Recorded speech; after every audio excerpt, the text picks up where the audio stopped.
So,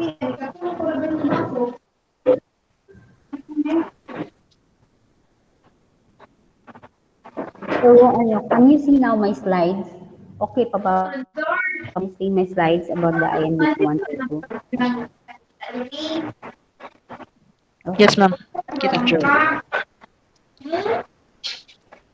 Okay. So, this is now the lecture for structure in the INBT 122. So, it is bioprocess 2. But then, when I look at the other syllabus, it's integrated downstream and processing control. But anyways, it's still the same that this INBT 122 will focus on the downstream processing.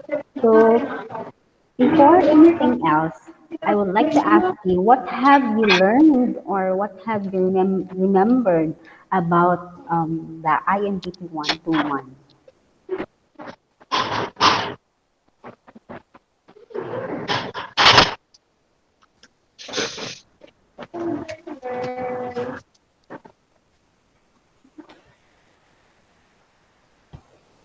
Anyone who remembered about the concepts of what you have learned in INBT 121?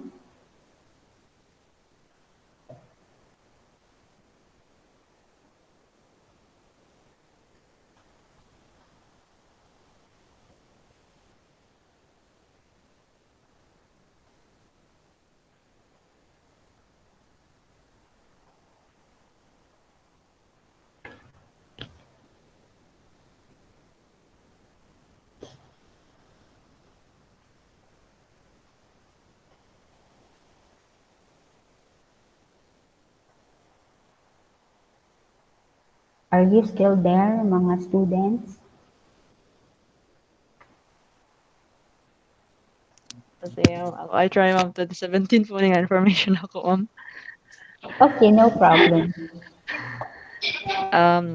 Sa ako namduman sa ako 1 to 1, ma'am, kadtong nag-discuss ang mga instructor sa different types of mga bioreactors.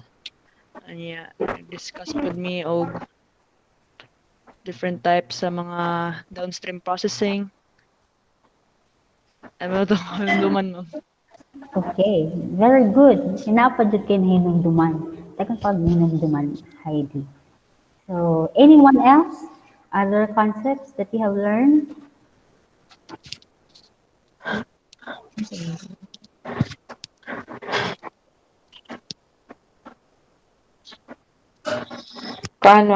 What one of the topics that I have recalled that I can recall from NBT 121 is kanang about the differences sa batch of continuous sterilization, ma'am.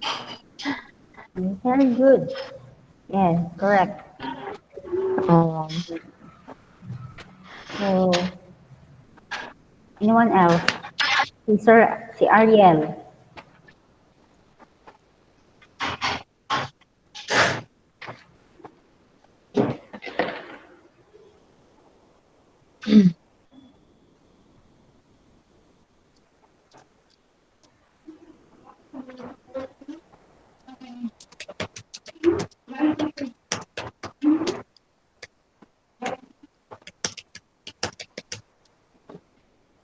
So, wala na? Wala na yung maka-refresh?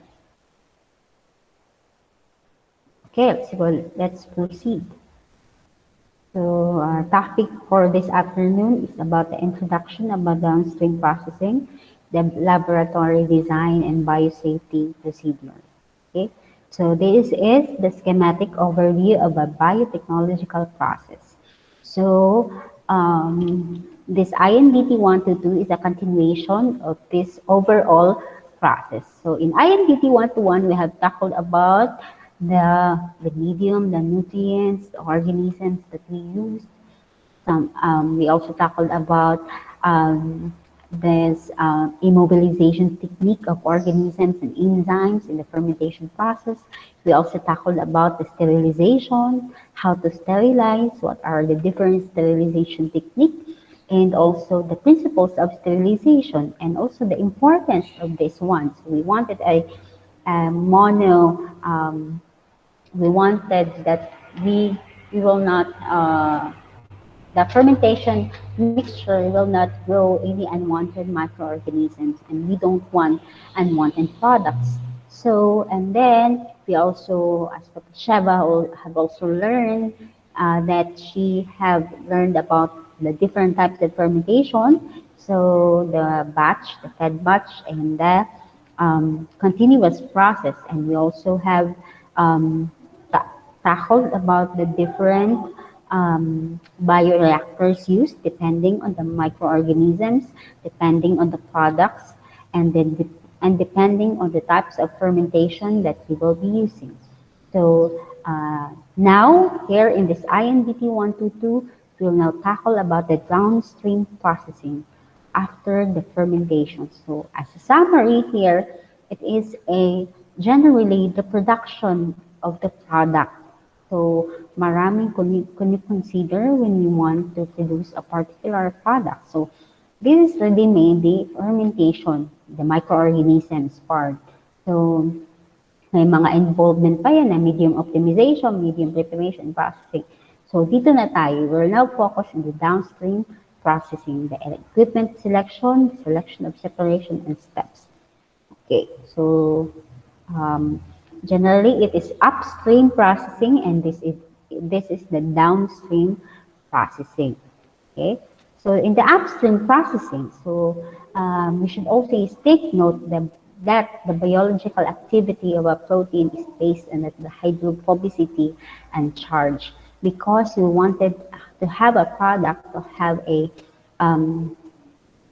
potentially viable that can be used in the pharmaceuticals and the consumers, with like medicine. So we should always know the protein that we wanted to produce from the microorganisms, that in terms of hydrophobicity and charge. So I think I also tackled about the different types of proteins, the different types of enzymes, particularly. So, iba-iba ang kanyang functional groups. So, there are many properties, and charge also. Relatively, some are negatively charged. So, and then the post-translational modifications play a key role in activity. So in any production, in the fermentation, so I will really, biochemistry plays a significant role, because there are many biochemical pathways in the microorganisms when we want to produce a particular product. And then these biochemical pathways that are happening process. So, yun yung at kung saan din siya nagpo-produce, it will also located where the microorganisms, where it is located in the microorganisms. So, yun yung mga kailangan i-consider, and this is the post-translational modifications, because after the proteins that are produced, of course, hindi yun mag-stop na, okay, so andyan na siya, but then there is really a PTM that always also happens, and this is the covalent and generally enzymatic modification of proteins. Bali, pakompleto na kung ano talaga yung specific function, specific activity, if it is an enzyme, so, and then ang kanyang, structure, kung structure talaga ng isang protein. So it is really the completion of what is really the protein, what's the function of that particular protein when you are targeting that one. So, and it is usually depends on the nutrients that you are going to feed the microorganisms. So yun yung talagang dapat na i-consider when you are really producing these proteins. And of course, we have lots of available literatures that you can really look up to. So if you have a passion for research and you wanted to seek mga medical compounds na pwede sa medicine na kailangan gamitin, and you wanted to To do that, so yun na kailangan mong i-consider. So in terms of biochemical properties of the protein. So therefore, the expression system also chosen has a profound effect on protein localization and hence the downstream purification needs because since it is really the production of the protein, so kailangan din talaga after the production, you have to choose a suitable downstream purification needs na babagay na ma-recover talaga ang iyong targeted protein. And also, the protein localization also kung saan ba siya na-produce. If it is, for example, in the microorganism, is it extracellularly excreted? Is it in the fermentation medium or is it inside the cell? Is it inside the cytoplasm? In the cytoplasm, yung fluid na part ng microorganisms. So yun yung mga tanong na dapat kailangan alamin in order to know the downstream purification or the downstream process needs. So, ayun, proteins are targeted to different compartments of the cells and subcellular localization of recombinant protein. So, for example, if it is recombinant protein, so kailangan mo talaga ito siyang i-consider for their post-translational modifications, the aggregation of protein, kung yung nagka-clump na yung protein, ganun, yung refolding din niya, at saka if it is enzyme, consider its enzymatic activity, and then the type of secretion, if it's intra or extra. So again, this is also the overview of the bioprocess. So, dito na tayo magpo-focus. So what is downstream processing, by the way? Sorry. It particularly refers to the recovery and purification of biosynthetic products, particularly pharmaceuticals from natural resources such as animal or plant tissue or fermentation broth. So it does not stop there. It also includes the recycling of the salvageable components and the proper treatment of disposal waste. Kaya sa huling mga lecture, the topics of the lecture, so may mga ano tayo, wastewater treatment, ganun, disposal of waste, kasi it really includes this. In the industrial process, it is really included that the waste must process must be properly discarded so you do not destroy the environment, you do not destroy the livelihood of people. So yun yung ang kailangan na gawin din. So it is really important in downstream processing. So dito mag-revolve ang ating SEM in the downstream processing. Okay? So it is usually considered a specialized field in biochemical engineering. So and many of the key technologies were developed by chemists and biologists for lab scale separation of biological products. And it is an essential step in the manufacture of pharmaceuticals such as antibiotics, hormones, insulin, and human growth hormones, and other products that need a high degree of purity. And then, of course, if it is really a compounds that comes produced from the microorganisms, it is really essential na kailangan concentrated at saka 100% pure ang product, especially that if it is used in the medicine. So downstream processing and the analytical bioseparation, so it is referred to the separation or purification of biological products, but at different scales of operation and for different purposes. So what's the difference in the downstream processing and the analytical bioseparation? So it really, the downstream process implies manufacture of a purified product, so fit for a specific use. And it's the goal of the downstream processing is to really have a to be available in the market. So kailangan ma-use na talaga siya ng mga consumers.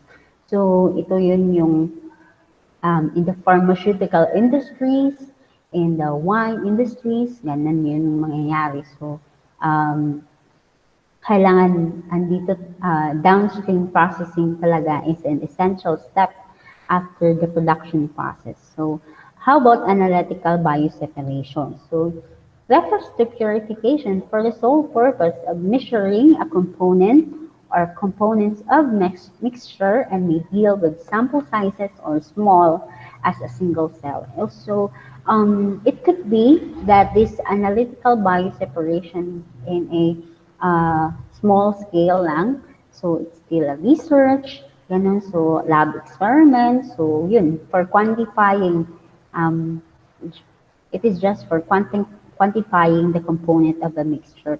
But I also say that analytical bioseparation is also part of the downstream processing because, of course, in the downstream process, you should always know the concentration, the purity of your product. So it's really part of this downstream. So how would you know if you don't know the concentration of your protein? So how will you know kung maon na ba gyud na ang imong um, protein nga na extract, no? So dili tapataka niya na. So these are just technical terms to be used. So another one is the factors affecting the selection of the most suitable process. So before anything else that we will use this purification process, you should always consider these things.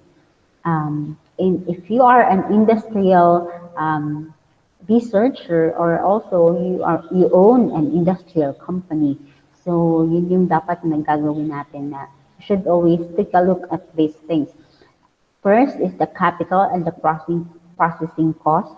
Of course, when you do fermentation process, you will really have a you should have a big budget good.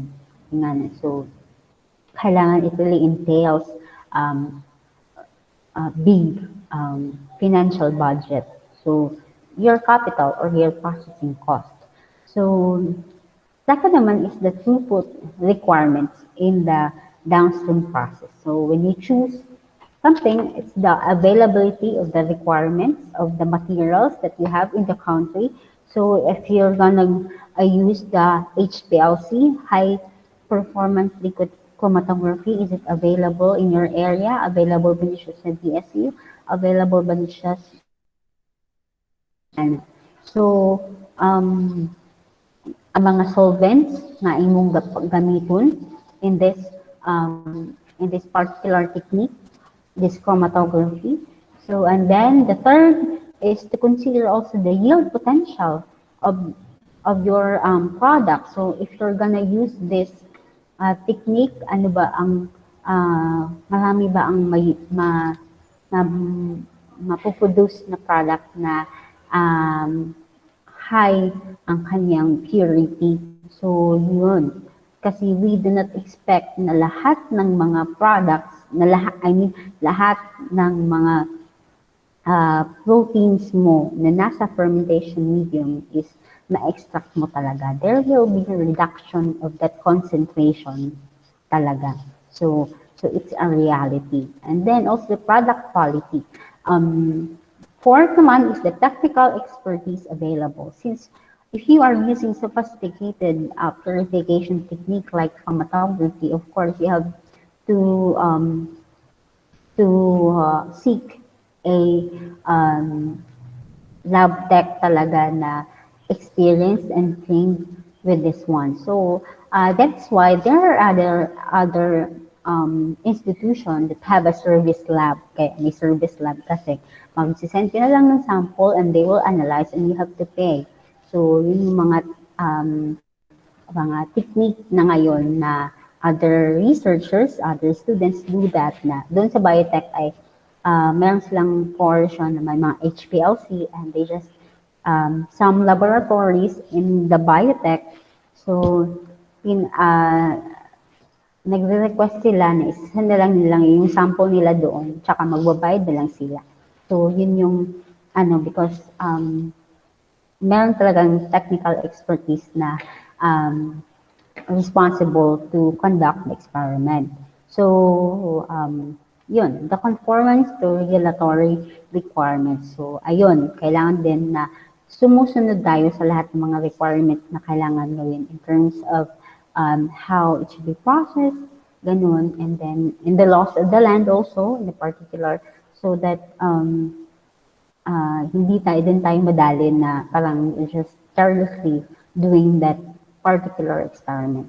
And then the second to the last is the waste generation and disposal. Okay, I have already gave that to you that how these contaminants, because there are many lots of products that you can contaminants and toxic products in the fermentation medium that have to dispose because hindi mo na siya ginagamit na nakuha mo na yung gusto mong na protein. So how will you dispose it? How will you discard it? And then the last thing is that your safety, the personal health and safety. Since INBT biotechnological process will deal with microorganisms, we will deal with of course, live organisms and others, viruses. Yeah, so it is important that our health will really be protected. So kailangan yun na meron tayong ino-observe na proper precautions and proper na regulations for our safety. So, next naman is that what are the characteristics of product separation? So, these are the properties.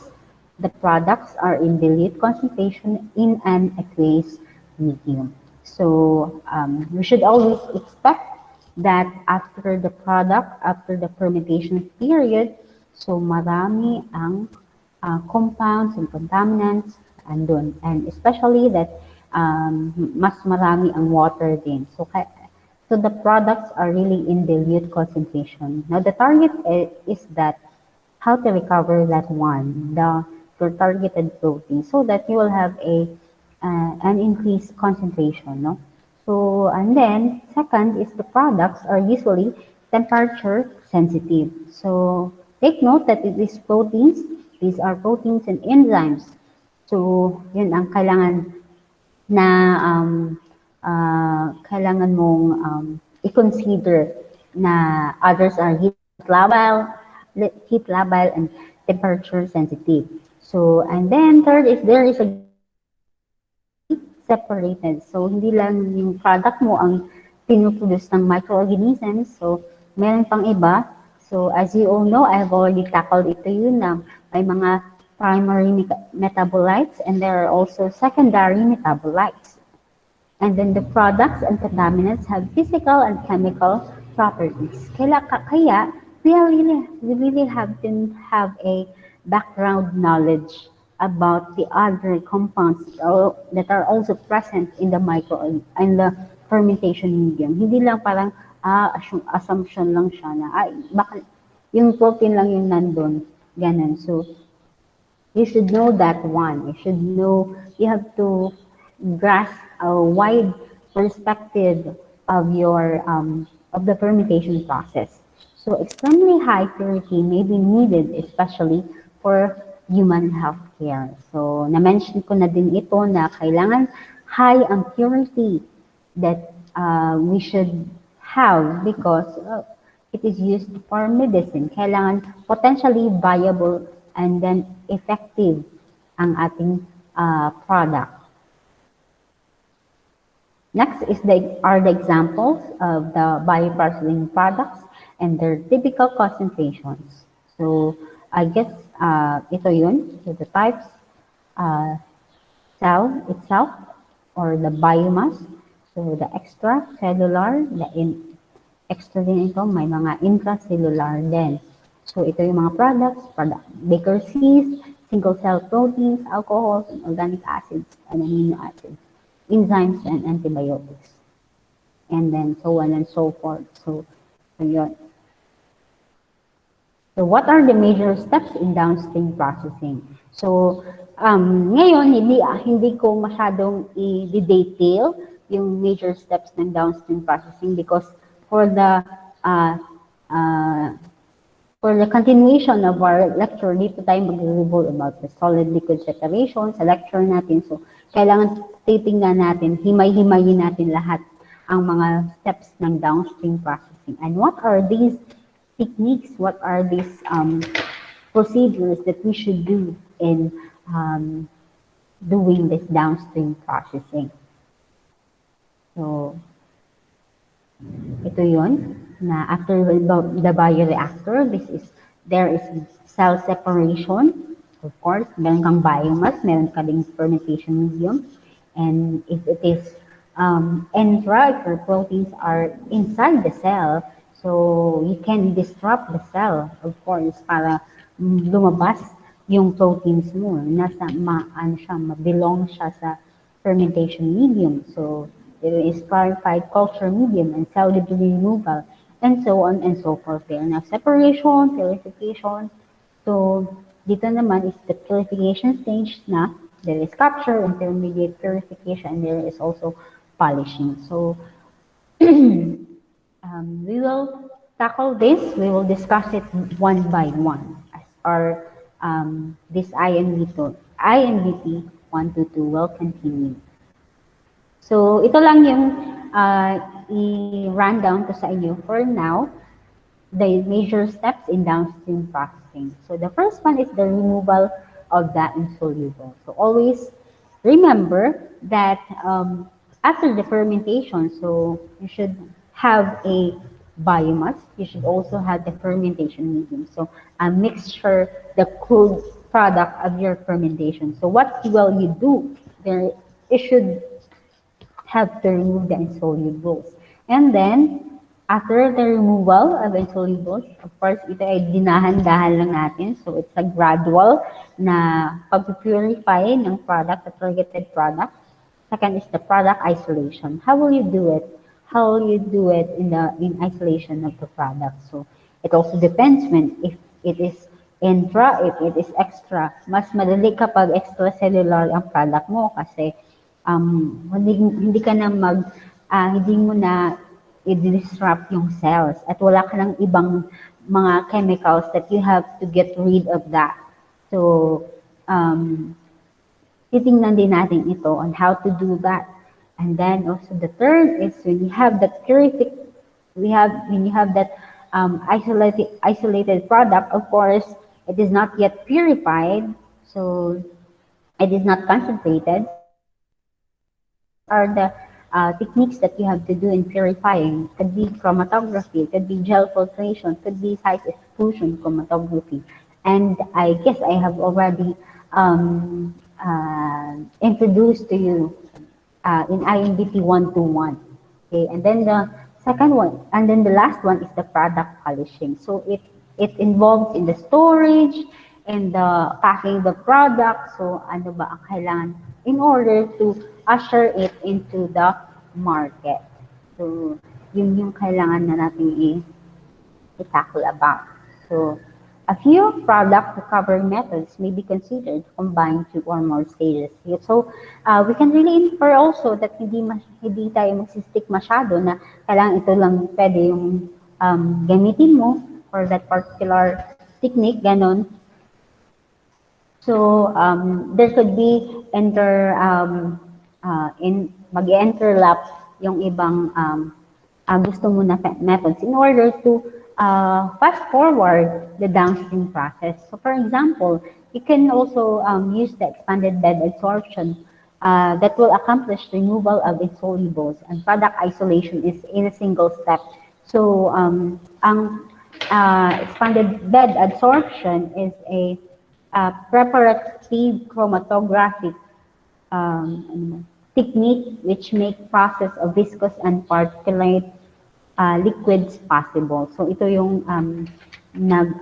it's a two-in-one. You're hitting two birds at the same time na Pwede yung crude protein or crude culture ng ng fermentation process mo, yun yung gagamitin mo for the expanded bed adsorption. So, and then the protein binding is still the same with the classical column chromatography in this expanded bed adsorption. And then also the affinity chromatography often isolates and purifies in a single step. So we'll tackle that one, is affinity chromatography also.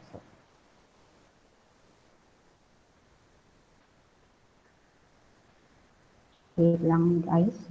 I will just pause.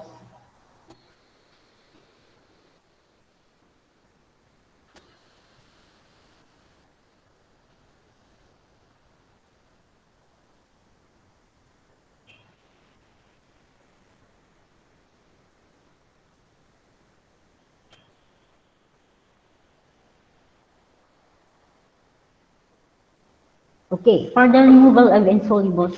Class, are you still there? So, wala ba mo gipilaw? So it's a holy art.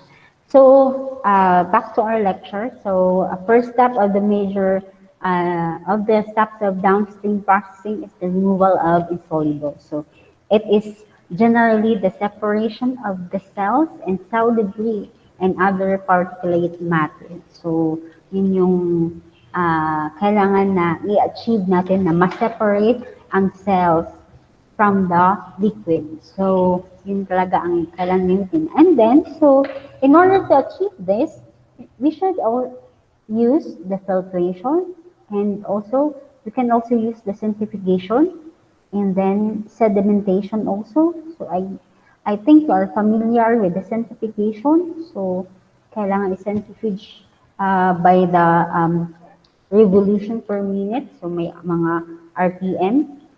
Yan, I also have tackled it to you.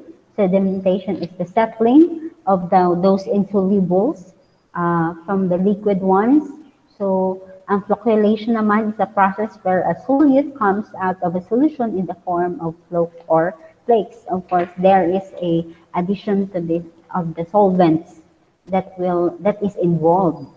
So there is also called the gravity settling. So how about for the product isolation? So after you have separated the cell from the fermentation medium or from the particulate matter, so you have to target your proteins. So it is now the isolation of the product, the removal of those components whose properties vary markedly from that of the desired product. So we should always take note na may water dito. Water is the chief impurity. So kailangan na concentrate ang yung product. So isolation steps are designed to remove it, and particularly is number one is the dialysis. So dialysis is the removal of water from a particular mixture.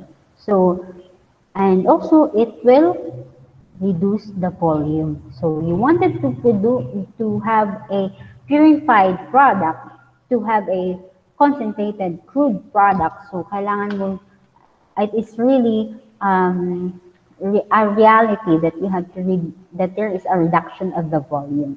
And then, yes, I've already said that to you that it should be concentrating of the product. And then there is solvent extraction. So there are solvents that are involved, the absorption, ultrafiltration, and precipitation and are some of the unit operations involved. How about the product purification? It is done to separate those contaminants that resemble the product or very closely in physical and chemical properties. So, yun yung mga ginagamit natin na kailangan i-purify or remove natin yung mga contaminants that are really similar to our targeted products. So this time, kailangan na natin purify it purify ito ng maayos, and in this purification stage is gumagamit na tayo ng mga sophisticated or mga equipment that are highly expensive. So it requires sensitive and sophisticated equipment. And there is really a significant fraction of the entire downstream processing expenditure. So, yun yung reality na in the downstream process, ito ay mahal, pero ang product din natin nakukuha ay konti-konti lang. So, konti talaga. We should not, kaya mahal talaga ang mag-design ng isang pharmaceutical industry na you have to uh, produce mga mga hormones, mga insulins. So, ganyan talaga. So, you have to be rich. You have to be rich nun. But magsisimula din talaga yan sa hard work that you have to work in an industrial process, ganun, industrial company, ganun. So, and also the examples of operations include affinity, the size exclusion, the reverse phase chromatography, crystallization, and the fractional precipitation. So later we will really discuss it one by one. So what are these techniques? So this is the table for the separation process based on physical properties. We should know in any targeted proteins or compounds, you should know the physical property in size, in terms of diffusivity. So electrical charge, if it's negatively charged or positively charged, and then if it is temperature sensitive, so we should know what operation that we will use, if it is distillation or evaporation. If we should also know if it is soluble or insoluble, so that we will know what solvent particularly we will use, and the density, so that we will know the sedimentation, and we will know if we use the sedimentation or centrifugation process. So that's it for the downstream processing as an overview, as an introduction. So the next week, I will now start with the recovery of proteins, the removal of the insoluble in the fermentation procedure. But before that, I will just jump to the laboratory designs and the biosafety procedures. So in order to have a grasp of how a lab is designed and what are the considerations that we have to take in order to establish a laboratory, or if you will work in a laboratory. So let me introduce first. Before anything else pala, is there any questions about the overview or introduction of the downstream processing? Do you have any thoughts or additional questions that you would like to raise? Nothing, ma'am. Understandable, ma'am. Good.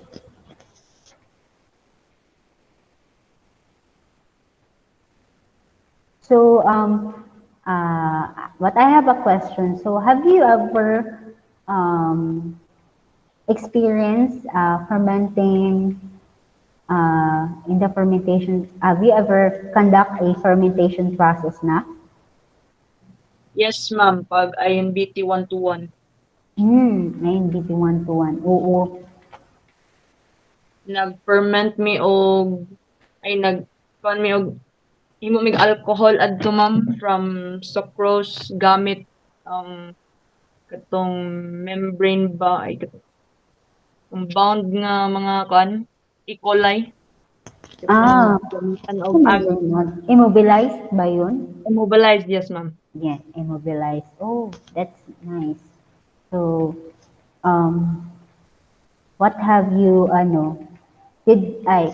since it is alcohol, no? Alcohol ba yung product niyo? Or is it a wine?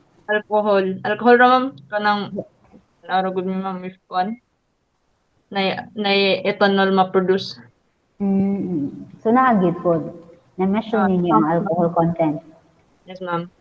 Okay, very good. So, those are, and those are things nga na-miss sa mga third year biotech now because of the pandemic.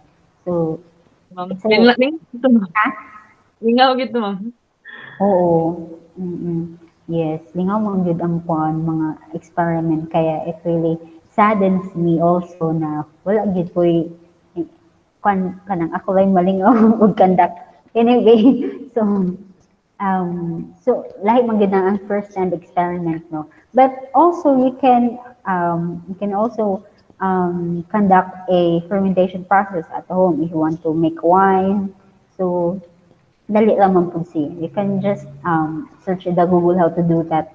So, yun yung mga ano. So, in my case,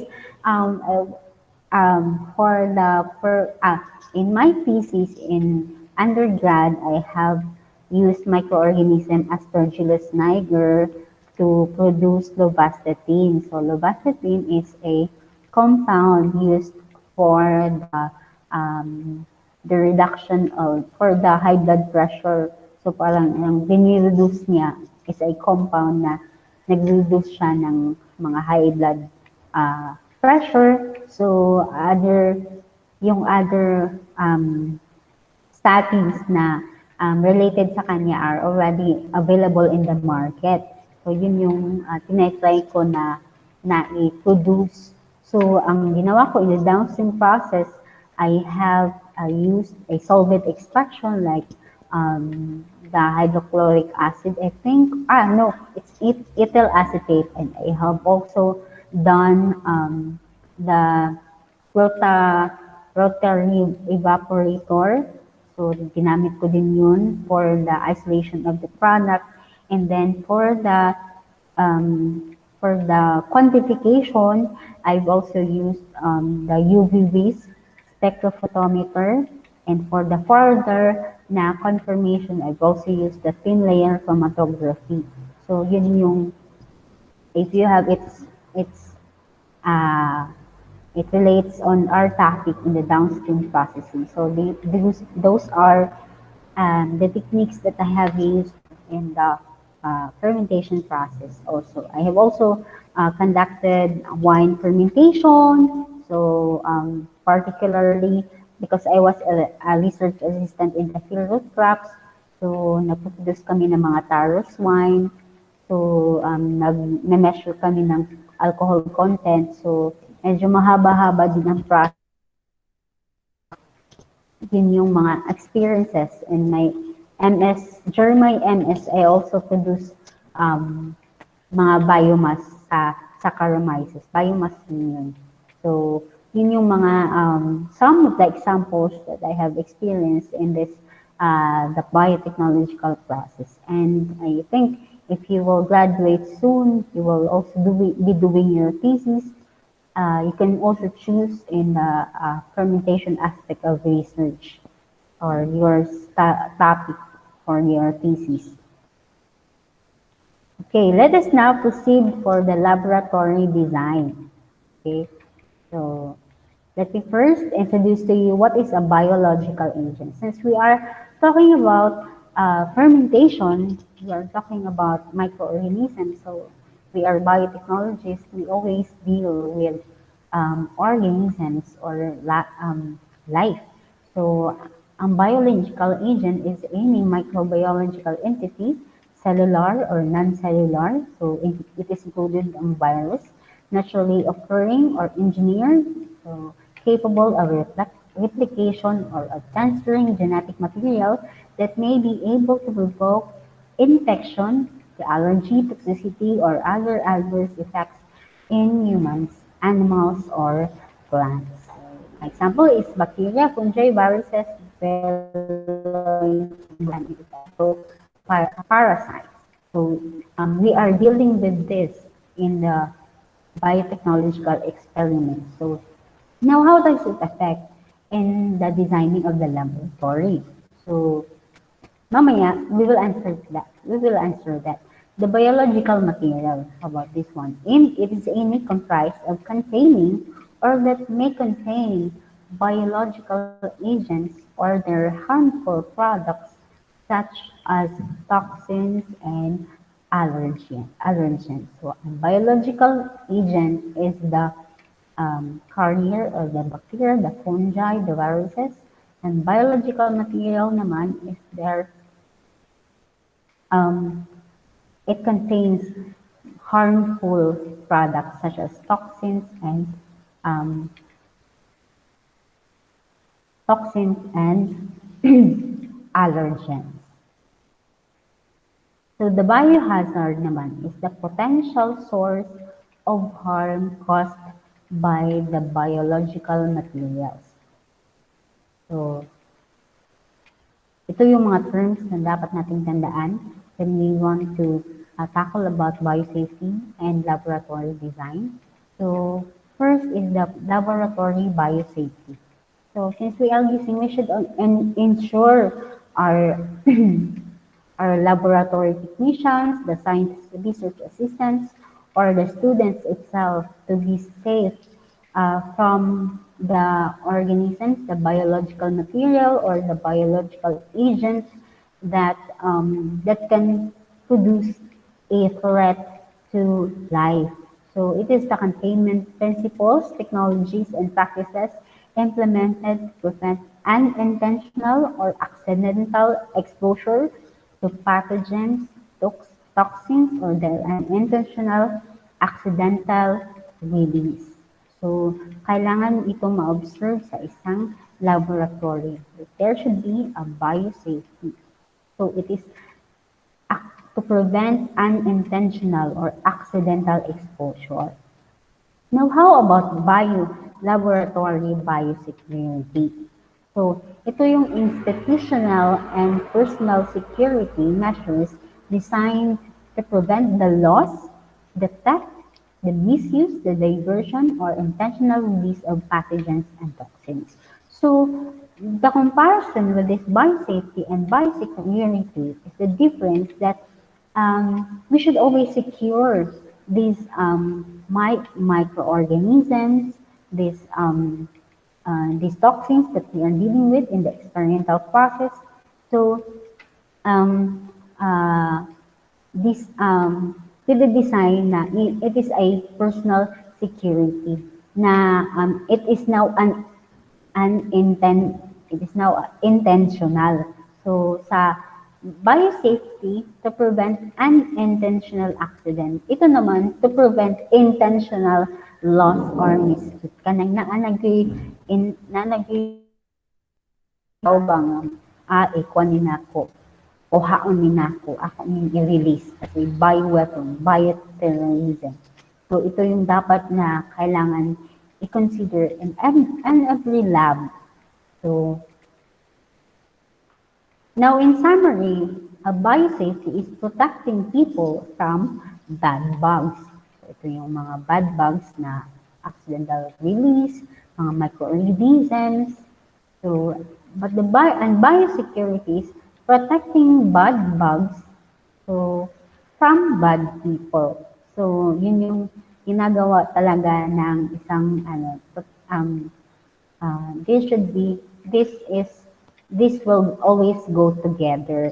So, kailangan talaga din na ma-observe lang ito sa isang laboratory. So that para hindi naman siya magamit for mga bioterrorism, mga bioweapons. So, yun yung mga na naririnig natin no, when the pandemic strikes, when the pandemic really blew our minds, blew our um, normal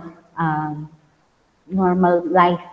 Yan. So, yun yung, ang example kasi doon is that, yun yung, for example, if, ano, have you watched, Wonder Woman? Wonder Woman ba yun? So, basta, that the villain used those chemicals for bad things. So, yun yung para as bioweapon talaga yun. So, yun yung aspect ng biosecurity.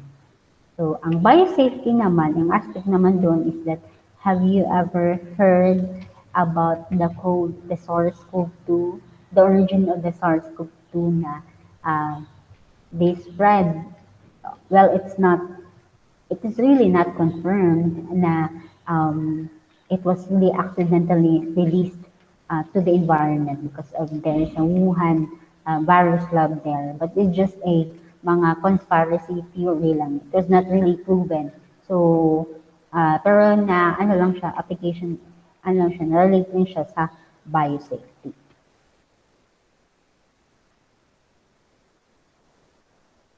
Okay, so ngayon, if you have understood about biosafety issue or biosecurity issue, can you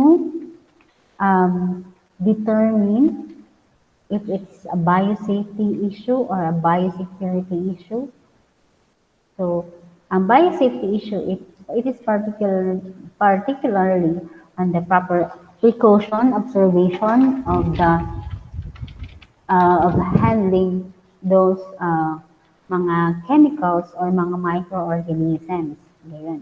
So, it's in the biosafety issue. But the biosecurity issue now, it's more on the human resource that have an intention of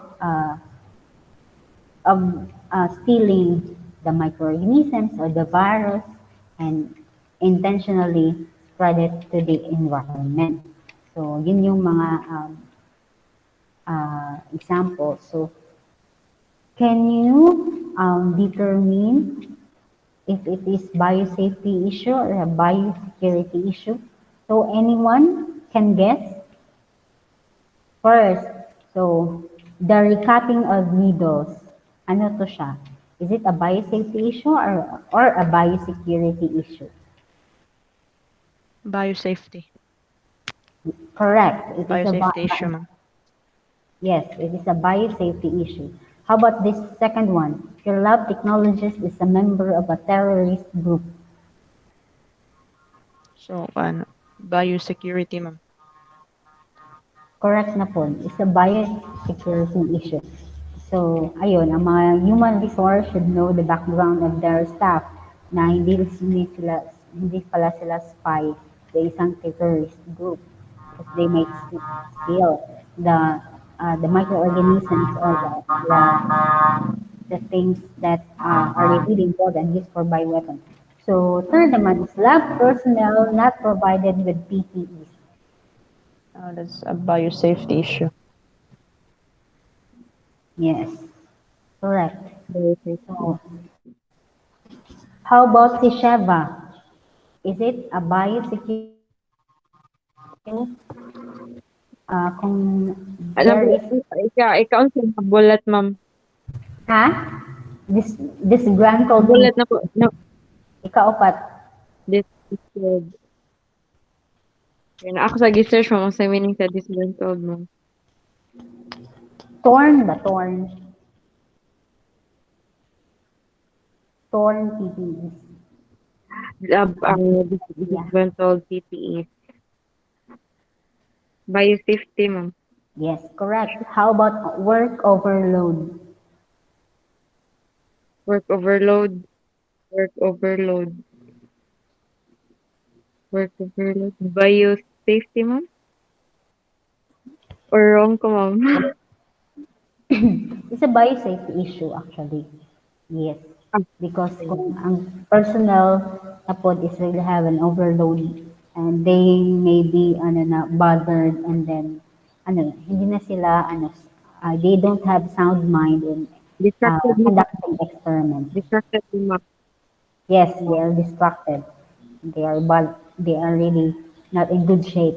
So Mm-mm. yes, it is correct. How about waste from the lab are not segregated? Wait, from biosafety issue, ma'am. The biosafety issue.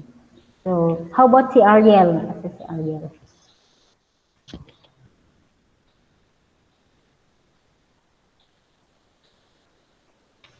Asa na si Ariel? Paano naman to kabalik, ma'am? Ah, wala na siya. Wala na siya Tulong. Ha? Magkita na lang tulong. Ito lang tulo. Ay, wala, di naman kita ninyo good. Katong, di mo makita sa kuan. Lahi man sa Zoom good. Okay, sige. Okay, ang lack of staff training. Say, balik na lang ni Heidi. Lack of staff training. Biosafety issue na, ma'am. Yes, you should always train and retrain the staff in the laboratory in order to refresh the mind and observe proper protocol. How about the staff with a huge debt? Biosecurity issue, ma'am. Yes, it's a biosecurity issue. Why? Because there's a chance, ma'am, na mangawat siya mga mga sample sa lab niya. Iyan ay baligya para kaan sa iyang debt, makabayad. Yes, correct. So these are the issues in terms of the lab staff, the human resource, and then also the experimental uh, procedure in the laboratory. So we should always take note of that. It's a biosafety issue or a biosecurity issue. So it will always go together, and of course, you should always observe containment, the GMP, the good manufacture, the good practices, and the safety of equipment and the waste management. And the biosecurity should always have surveillance camera protection so that you should know the lab staff, what are they doing, and then the control and the accountability of those persons that are in the lab doing the experiments. So, ayun, kailangan may background check lagi. So, kung walang mga malalaking utang. So, yun yung mga danger of this, really handling these things. So, kailangan talaga ito nating maintindihan.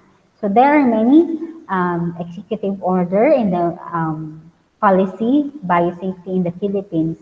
So, I will, I will, I will present this to you next Monday. What are the contents of this executive order? So, but particularly, mostly of these are in the protocols on the GMO, the genetically modified organisms, because there are many researchers, also researchers that have already conducted the GMO process, particularly in the UPLB or ERI, they have already conducted the BT Talong experiment. So they are now in the process um,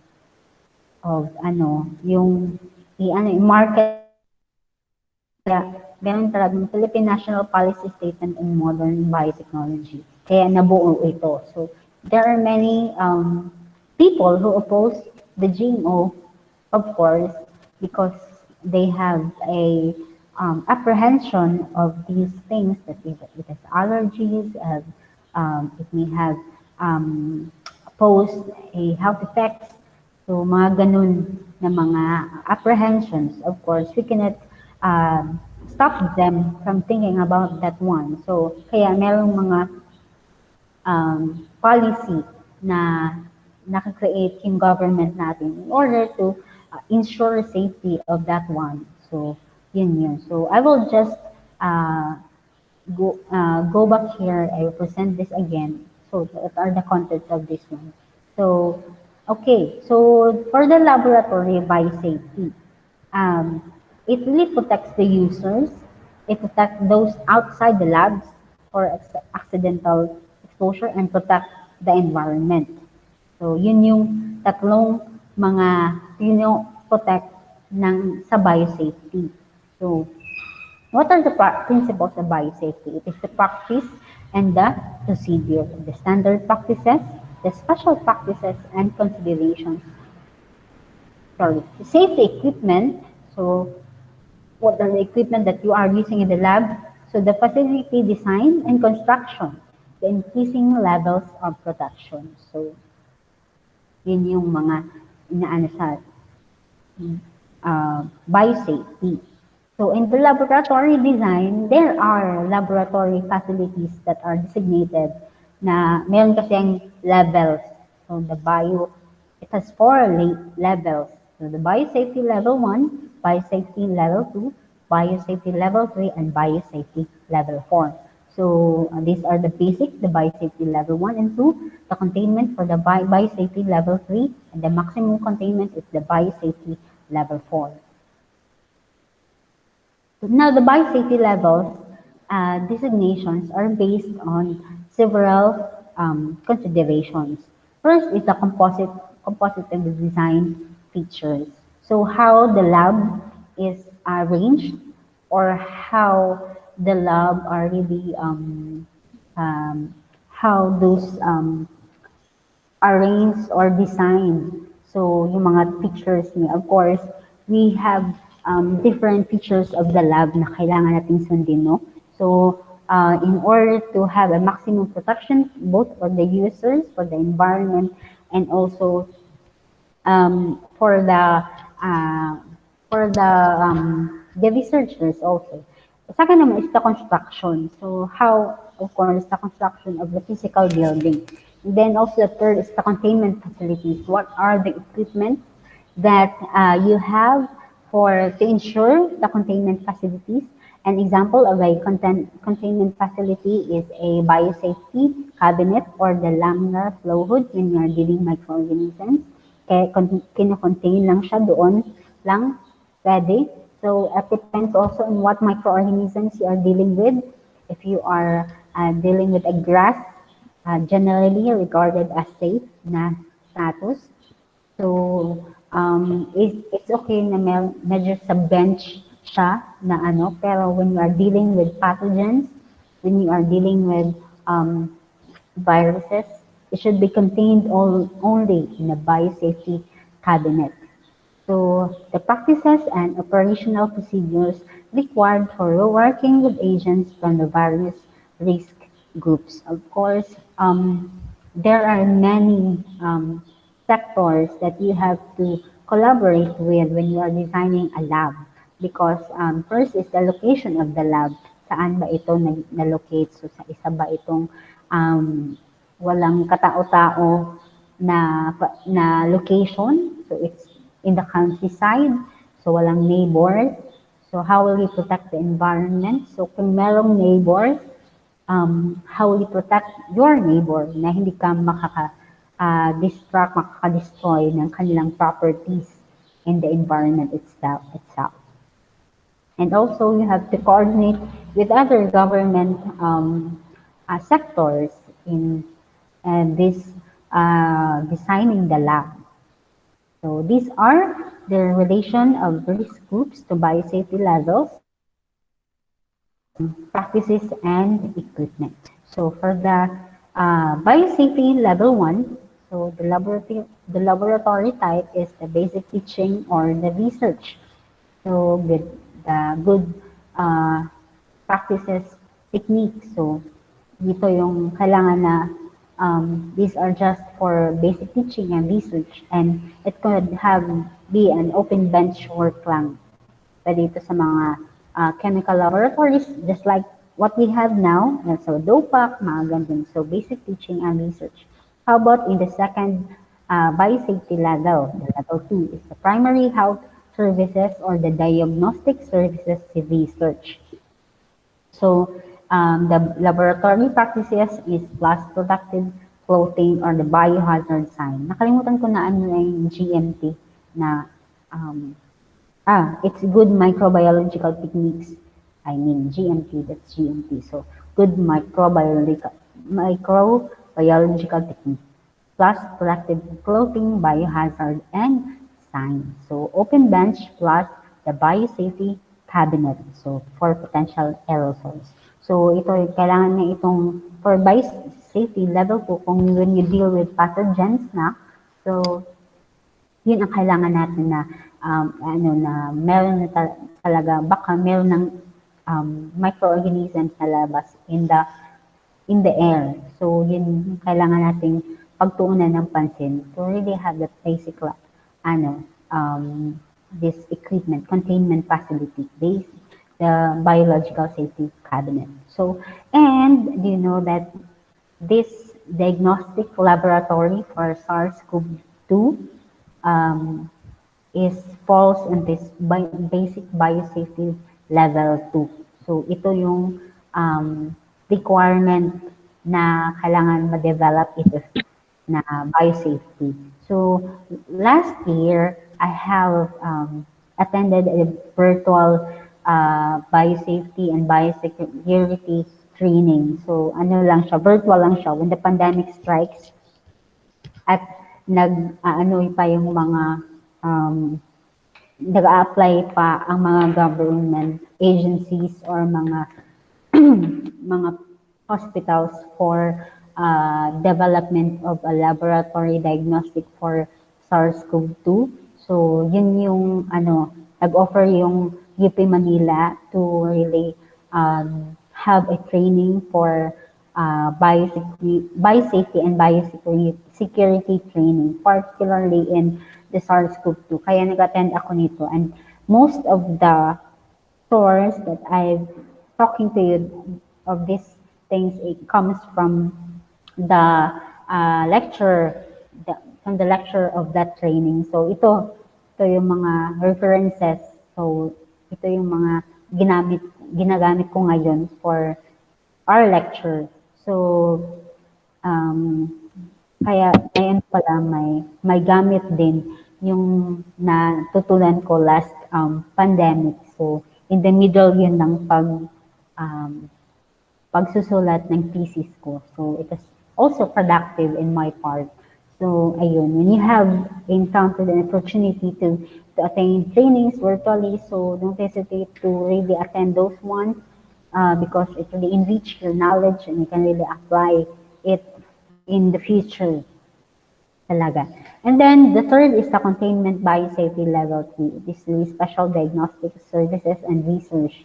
So the laboratory practices is as level 2 plus special clothing, the controlled access, and directional airflow. Meron na talaga itong design for saan nakalocate yung biosafety cabinet mo, saan yung mga other na mga equipment mo na nakalocate. It's really for containment. So when you are dealing now with viruses, I think viruses na ang dinideal na mga ito, and then even for the biosafety level 4. Biosafety cabinet and or other primary devices for all activities. So dito na nga is the second sa basic safety level 2 is biosafety level 2 I mean is PPE is a complete PPE na nga even for SARS-CoV-2. For SARS-CoV-2 is really a ano na siya. So kailan complete PPE na talaga. So maximum containment that you are dealing with pathogens na talaga na are highly infectious that really can easily escape from the lab if it's airborne. So ito na talaga yung biosafety level 4. So there is now a airlock entry, shower exit, a special waste disposal. I have remembered na may mga laboratories talaga na before you enter into the lab, you should maliligo ka talaga before, and then after is that maliligo ka din after. So yun yung mga and I think also they also observe this in the SARS-CoV-2 diagnostic laboratory. So yun ang kailangan ng gawin sa isang research or isang lab tech in order to ensure his or her safety. So the Class 3 biosafety cabinet or the positive pressure suits in conjunction with Class 2 biosafety cabinet. So we will not tackle this 3 and 4 biosafety levels. So this is the typical biosafety 1 laboratory. So as you can see, meron na din siyang biosafety cabinet. So I think this is biosafety cabinet naman. So maluluwang yung spaces. So, um, kailangan merong space siya in the center. And then, ito yung mga sinks na malapit na sa yung working table. Ganon. So, ito yung mga signage, shower, at ito yung typical na biosafety level 1 laboratory in a universities. How about in the safety level 2 laboratory? As you can see, na typically pare-pareho lang siya.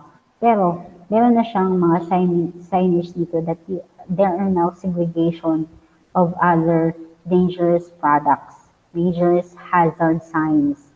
So, kailangan potentially contaminated waste are separated from the general waste stream. So, if we are dealing with microorganisms, we should have a ano talaga sterilizer or the autoclave because we wanted to discard the microorganisms na as in non-viable na talaga siya. Hindi na siya pwedeng i-dispose sa environment na live and it can really mutate pa and then can infect the environment, can infect the animals and also harm the environment.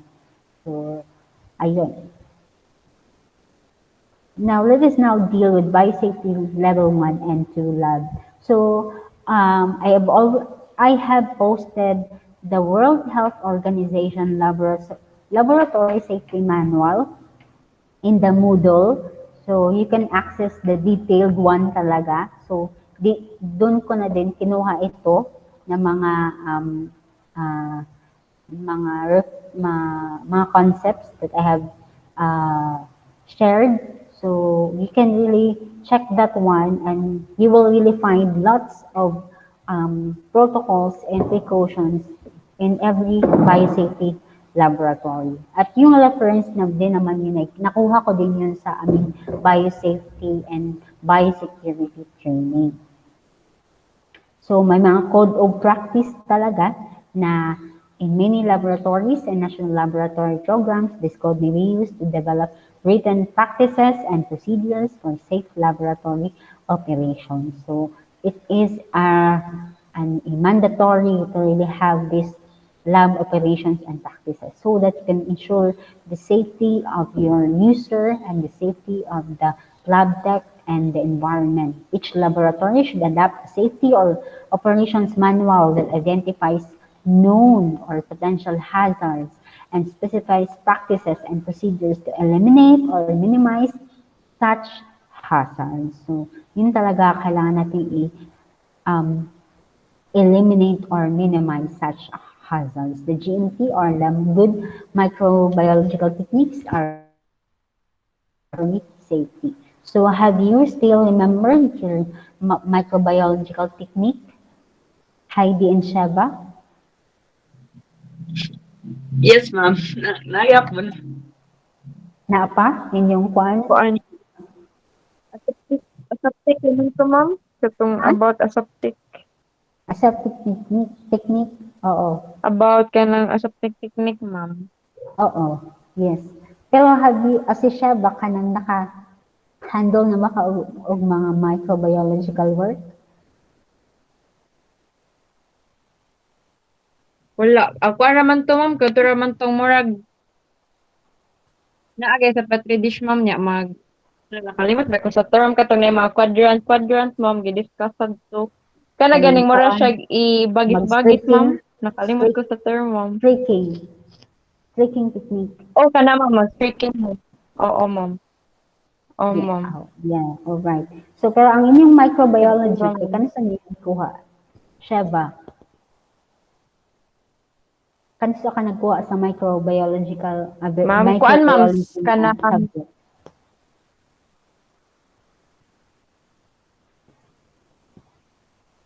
murag kuan to siya ma'am. First sem Second year? of first year. First year. Good. Oo, ma'am. So, First year, ma'am, kay. Oh, ma'am. Ano, no? First time, second year, ma'am. First time, second year. no, okay. Very good na, ano, ayun, nakakuha na mo. Again, kay wala na fall sa pandemic na kuan. So, it's really, you have to remember that because Oh, you are ma'am. Oh, following good, ma'am. technology. Okay, so about the access, of course, this is the signage. So Oh, I ma'am. will proceed na. Thank you, Shaba. So only authorized person should be allowed to enter the lab working areas. So if you have experience na dili gud ka basta-basta og sugod og lab, you have to observe proper protocol in you should have to ask for permission if pwede ba because you don't know what they are dealing with. Lab doors should be kept closed and children should not be authorized or allowed to enter lab working areas. So there are also animal laboratories that the access to animal houses should be especially authorized. So especially mga vets lang yun ang maka-access ano because they know how to handle animals. So no animals should be admitted other than those involved in the work of the lab. So dili ka magdala og iro sa inyong lab para ano nakay companion so dili siya pwede. So for personal protection, of course, the laboratory coveralls, the gowns or uniforms must be worn at all times for work in the lab. So medyo kanang sa mga nag-deal gani og mga diagnostic siguro sa SARS-CoV-2. I guess we have already kabalo naman gyud ta no sa mga kanang nakakita naman gyud ta ana nila. So init gid kaayo na siya but it is for their protection that they are really completely protected, the coveralls, the gowns, and the uniforms.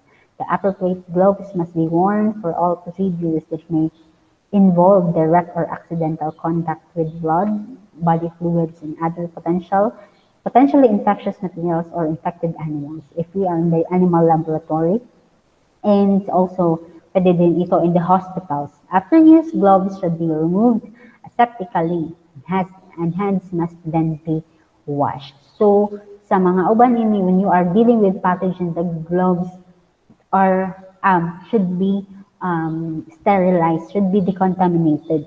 So, yun ang ginagawa nila. And others, um, since ang gloves is really made of latex and made of plastics, ang uban, so kailangan nila nga mag-disinfect using ang hypochlorite. So, yun ang kailangan nila. So, because it is not advisable that you have to decontaminate the gloves. So, it is really harmful to the environment. Next naman is the personnel must wash their hands after handling infectious materials and animals and before they leave the lab working areas. So they have to enter the lab clean and except clean. So yun yung proper nila na practice. So proper protection. So I guess I have already discussed to you about the lab precaution kanina. So we have to, it is self-explanatory naman na the safety glasses, face shields, and then prohibition of wear protective laboratory clothing outside the lab. So in the canteen, coffee rooms, ito yung mga ano natin, nakakaligtaan natin minsan na ano, when we go up into the lab, sometimes is that kay gutom na ta. So, kalimtan na nato og hubo atong mga lab gowns. So, these are exposed already from the chemicals and other microorganisms that we are dealing with. So, we should be mindful of that. Open-toed footwear must not be worn in lab. So, yun. So, marami pang iba ng mga personal protection. And these are also should be observed na mga procedures. So, particularly, pipetting by mouth must be strictly forbidden. So, materials must not be placed in the mouth. So, labels must not be leaked. So, you should label all your glasswares, all your mixtures. So, maraming mga ganon. So, A written record of such accidents and incidents should be maintained. May proper documentation talaga sa lahat ng mga nangyayari. And even um, your lab notebook must always be kept. Uh, you have a proper documentation of the experiments that happen.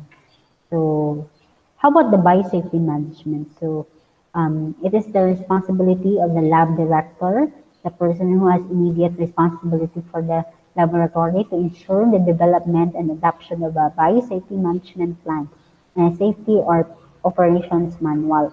So, before you have to build a laboratory or a research center, you have to have a development plan, a biosafety management plan. So I guess it is included in the requirements that you have to have that one when you apply siguro for a building permit or anything.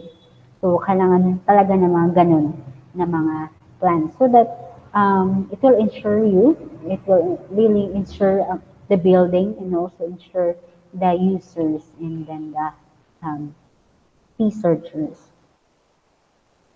And then next is that there should be regular training in laboratory safety na sa mga lab technicians. So, kailangan, I think it should be once a year that you have to have a proper training in the lab safety and other procedures in the equipment. So, marami pang iba ng mga biosafety management na kailangan gawin. And then, how about in the lab designs and facilities? So, in designing a laboratory and assigning certain types to work out, so special attention should be paid to conditions that are known to pose safety problems. So, we have to consider these things. The formation of aerosols. So, ito yung mga accident, mga microorganisms that are airborne. So, kailangan din talaga how about mga solvents that are really highly yung madaling mag-evaporate. So, yun yung kailangan nating consider. And then work with large volumes and high concentration of microorganisms. So we should have a containment facility such as the biosafety cabinet. Now when we are really have a large volume of microorganisms that we are dealing with. So and what type of microorganisms that we are dealing with? Is it pathogen? Is it the lactic acid bacteria only used for food? So ayun, kailangan natin malaman yun. Overcrowding and too much equipment. So, in designing a lab facility, you should know what equipment do you wish to use so that, and of course, may mga proper na mga spaces ang equipment kung saan ito siya ilalagay. And then, and what are other equipments that you have to? Gusto mo ng maraming equipment, you should have a big lab. So you should know how to arrange that one. So the third one is the infestation with rodents and arthropods. And then the unauthorized entrance. So you should always observe proper etiquette of people entering the laboratory. And then the last one is the workflow, the use of specific samples. How will you arrange the dynamics of your experiment when meron kang mga kasama na mga lab technicians and in using specific samples and reagents. So, yun ang kailangang gawin. Wait lang po dahil ako ang lobat ako. Are you still there, mga students? Yes, ma'am. Sino, kinsa ba Ma'am, niya?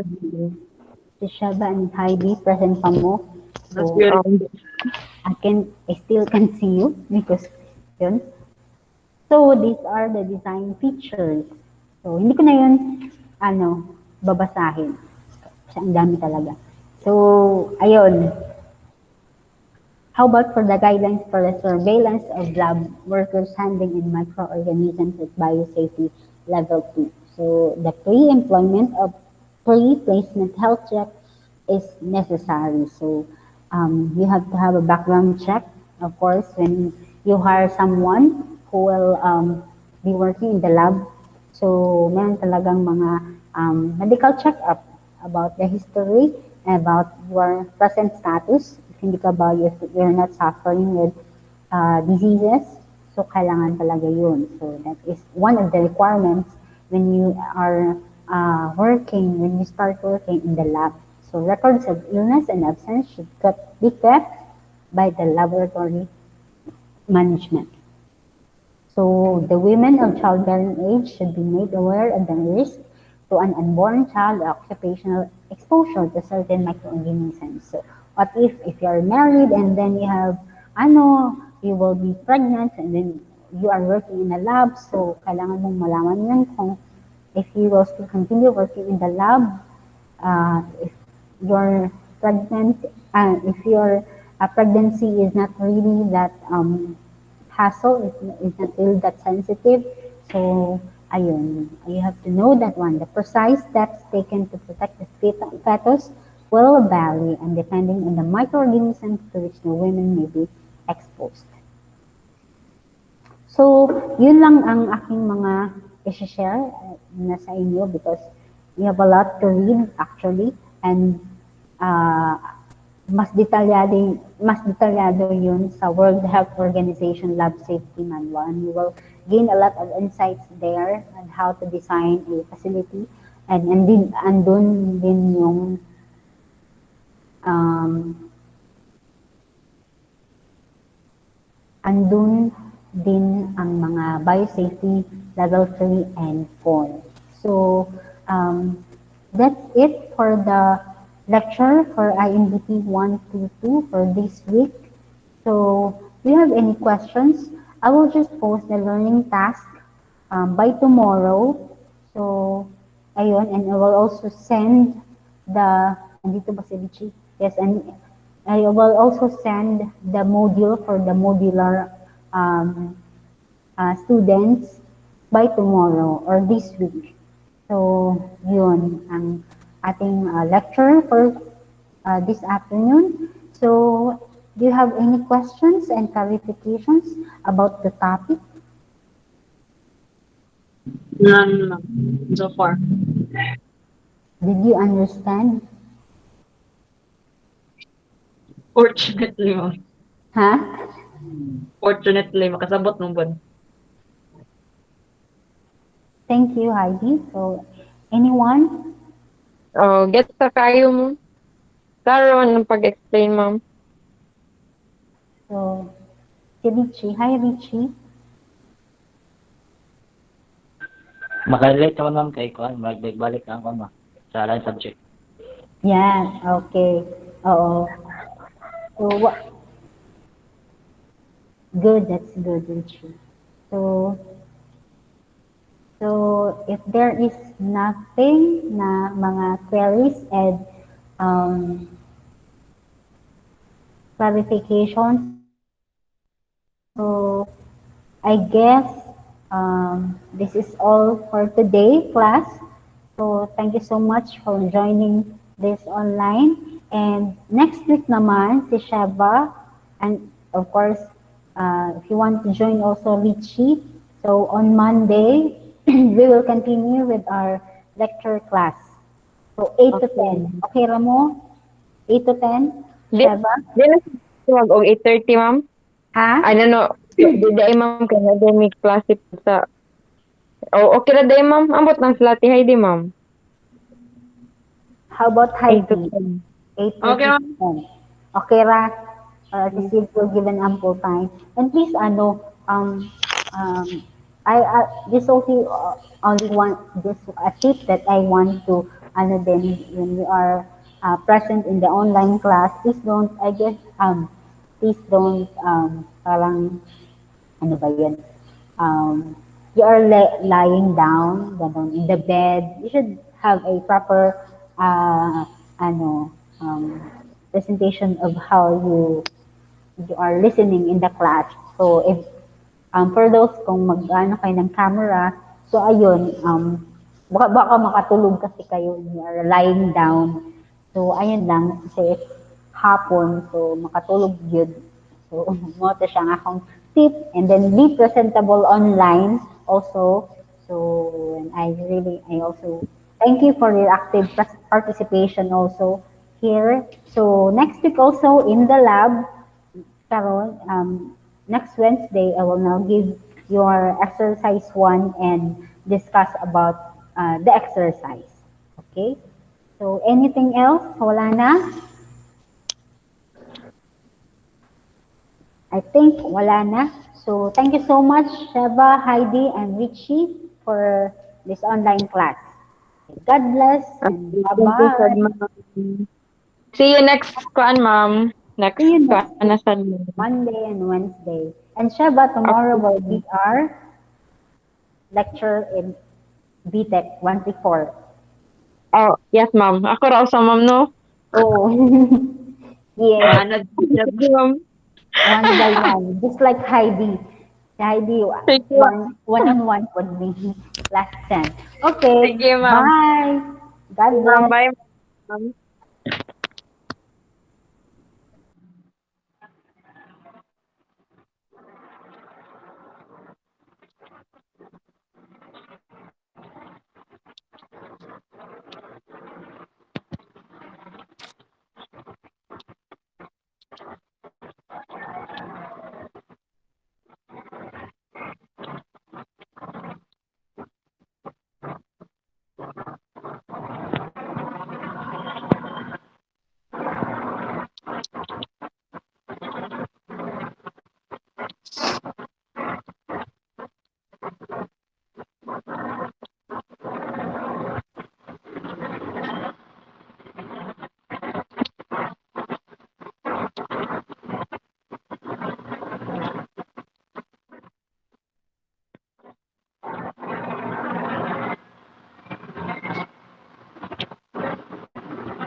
Chris. Hi, Tita Chris. Inahay ba? Hi, Tito Chris.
And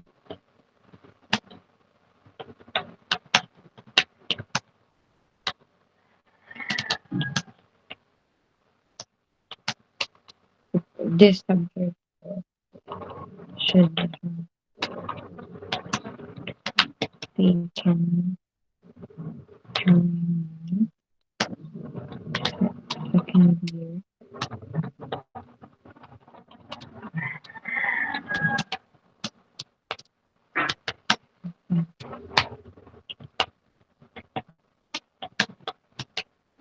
to and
She replied, "Interaction."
Yes, ma'am.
Wonder.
Pag-uulitin.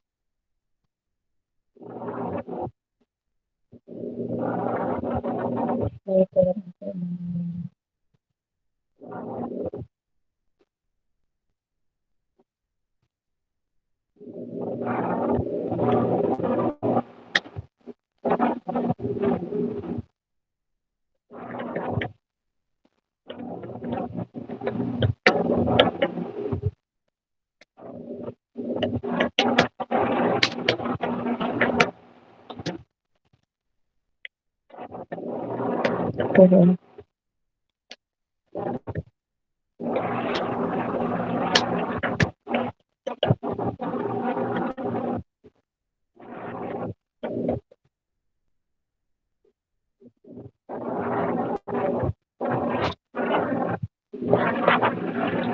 NBT123.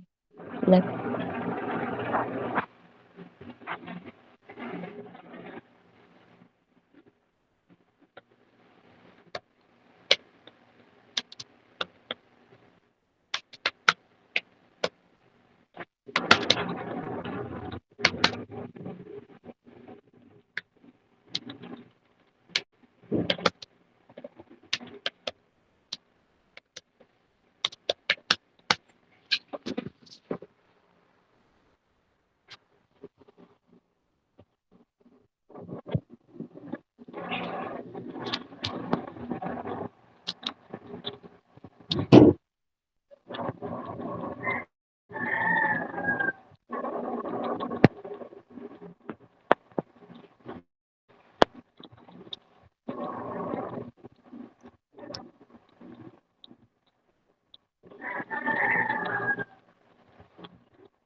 Eight to 9 a.m.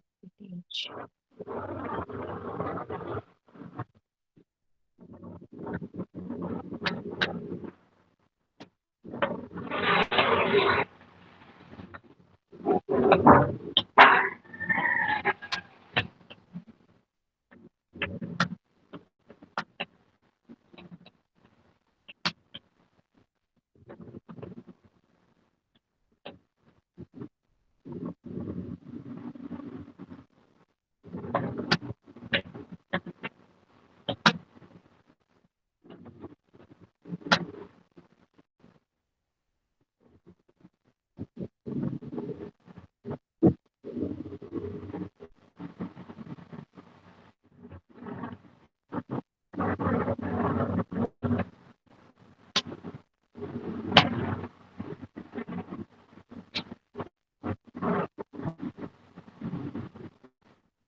For a site, I remember